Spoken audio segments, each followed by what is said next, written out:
the screen wrapping and screen recording and heat mapping software. Plus, I definitely want to get to the data view watch. So I think that's going to be important. Perfect. All right. So just created a new Gmail account and we are good there. So going into Google Ads, we always want to build those first. So this is actually what we're going to be diving into when we build out everything in its entirety. So there we go.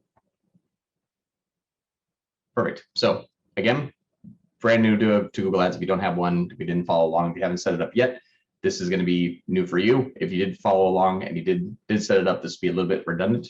But again, we want to make sure we cover everything. So I'm going to click on a new Google Ads account.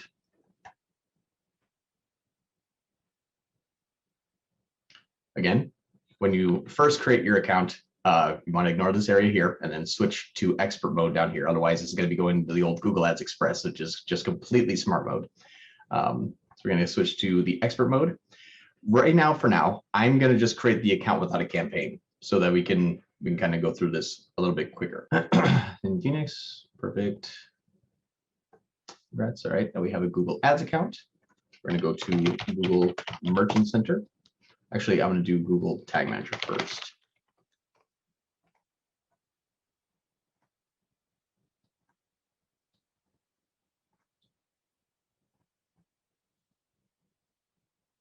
Go. Let's create an account here.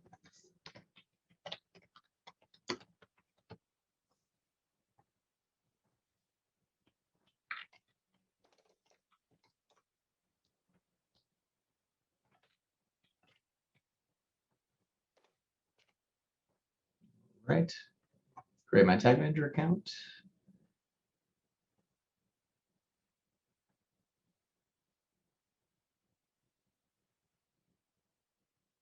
Excellent. Google Analytics account. Again, I checked this morning. Shopify still does not integrate directly with GA4 just yet. So we're still going to be using the UA. Surprisingly enough, I don't know why they still have not integrated with that yet. It's hopefully something that's going to be coming soon, but what kind of disadvantage do you think that puts us at long term if we're using the old school version of analytics and then Shopify does update something and give us the opportunity to use the new version? I mean, what are we losing? What kind of rebuild is necessary? Like I know those are hard questions to answer, but any guess, any sense as to what the implications are? Yeah, so a few things. The UA, the old version of analytics, actually has pre-built reports for you. GA4 kind of doesn't have the detailed level of pre-built reports that that UA does.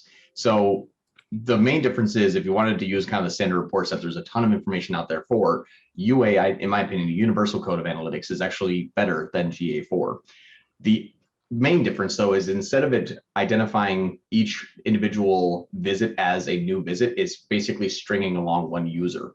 But the bad part about that is when it strings along that one user and there's pre-built events, they have like SMART goals, like people interacted 3 times with your site. That's an event, and that's going to be kind of a conversion. So it's kind of going more towards the blended version of analytics, where it's going to be your app and then your website, and then your other digital properties that are tied to your business.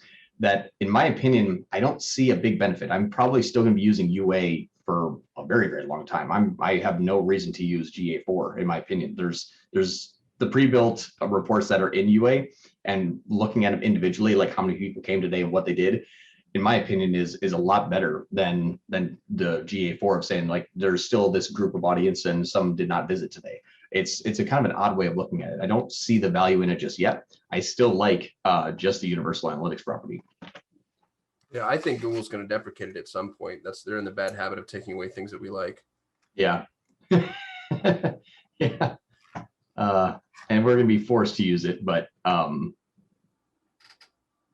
don't think that UA is going to be going away for probably a few years. I could imagine trying to have everybody on the analytics account since 15 years ago to today.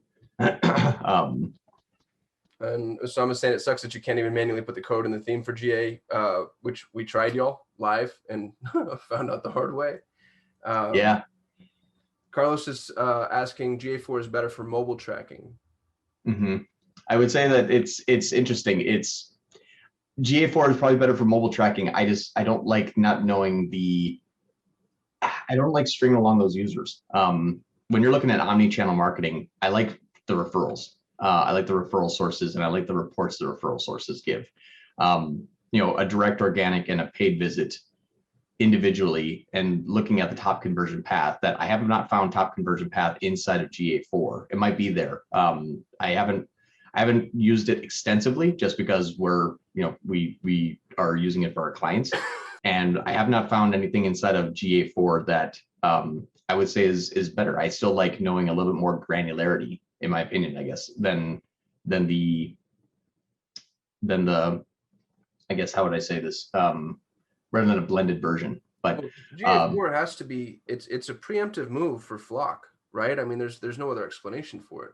Yeah. Flock is going to amalgamate all this data into, like, blurry clouds, and GA4 sort of lends itself to that.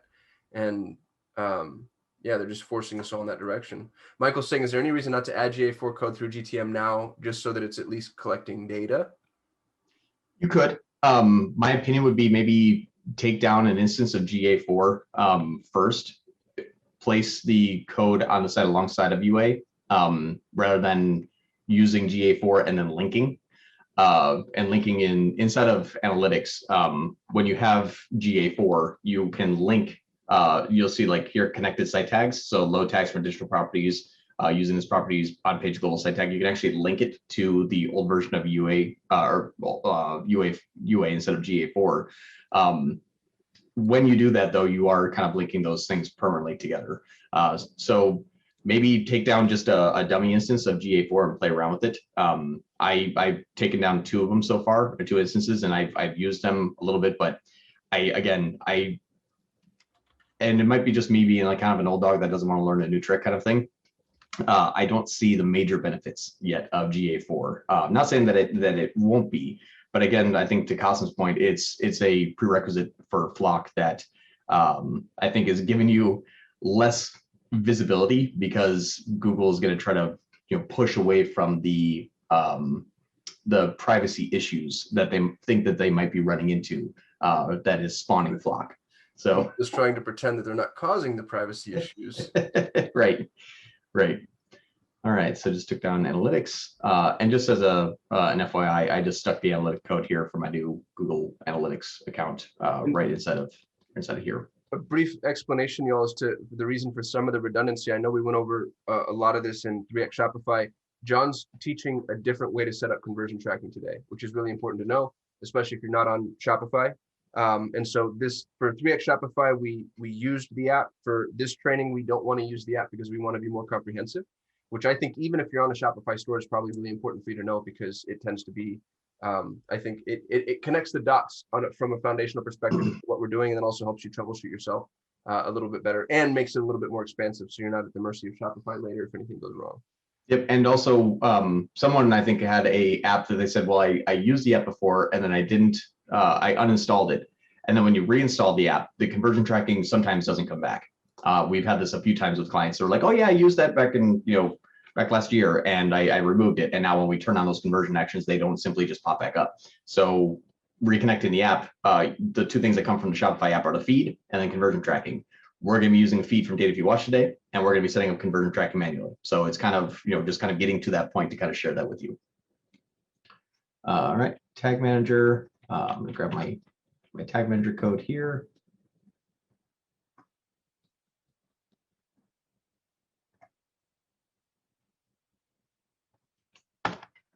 And just out of curiosity, who doesn't know what Flock is? FLOC.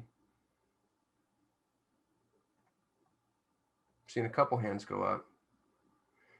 Google's rolling out something over time. It's FLOC, is Federated Learning of Cohorts. And it's Google's response to the privacy concerns that everybody has. It's absolute, complete, total insanity, y'all, that nobody has, like, we should all be farmers with pitchforks and torches out protesting what it is that they're about to do from a marketing perspective. It's the very first time in my marketing life that we are going back in terms of the amount of data that we can collect, and we're going back to a really significant degree. So what Google's going to do is they're going to pull people out of the one-to-one relationship we currently have with data acquisition. So right now, Jared comes to my website, he looks at these 2 pages, he takes these actions, and I can see all of that on an individual level. Like, this user came to your site and did these things at these times. What Flock does is it pulls Jared out of this one-to-one relationship and it puts him in a flock, which is the play on words here. And a flock is a group of thousands of people, and those people all have commonalities, but we don't know what they are. So maybe it's, a bunch of people that are interested in hiring a marketing agency, or maybe it's a bunch of people that are interested in bicycles.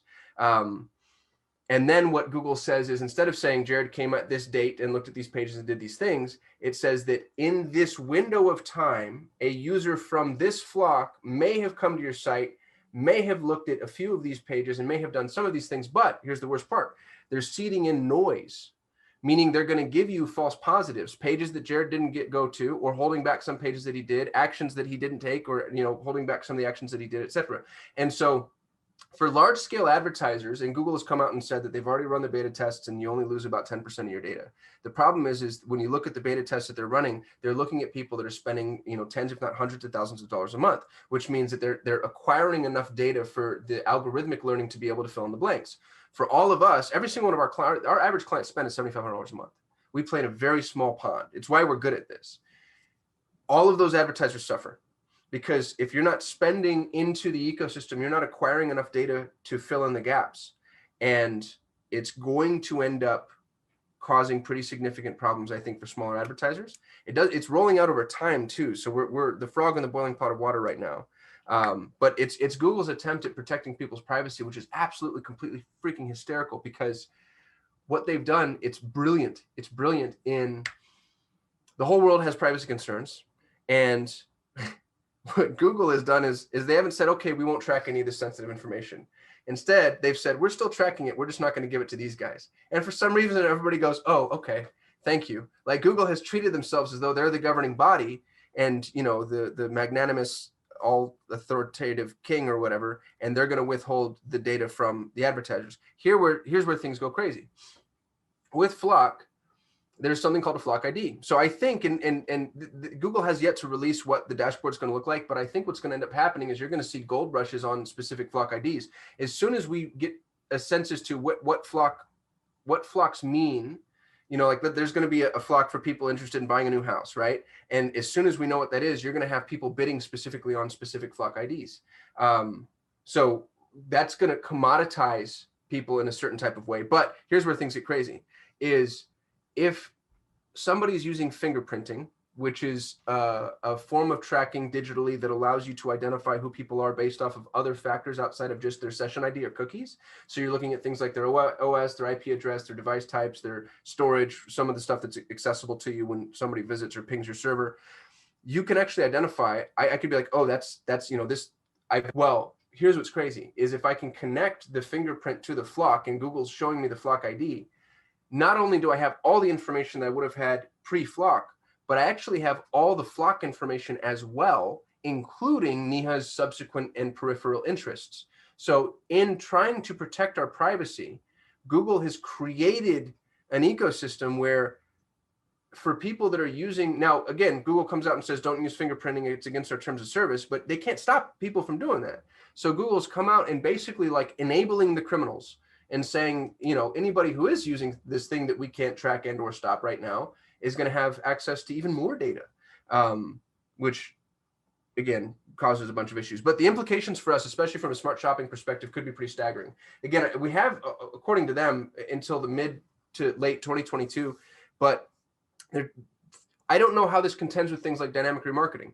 So right now, Usama comes to my site, he looks at the page with the red shoe, and then I get to remarket the red shoe to him on an ongoing basis in perpetuity, because I know when he came, what he looked at. If Google's not giving us that information, how do mechanisms like smart shopping, dynamic remarketing, DSA, how do they function? What are they feeding off of? And if, because they're Google-driven properties, maybe Google leaves them intact. But if they do that, then Google's actually subverting its own process, which is Flock, because now I can reverse engineer from a remarketing perspective. Oh, all my impressions are on this product from this session, so this must have been what this user was doing. So it leaves it porous, which I think it's just porous. So keep your eyes peeled. It's going to cause a problem, but what's interesting for all of us is as long as you're eyes wide open, that can often mean opportunity, because there's going to be a bunch of people, just like we're seeing with Facebook right now.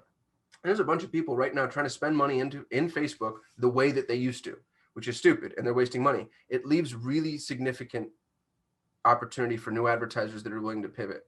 And I think the same thing could happen as long as we're paying attention to what's going on with Flock.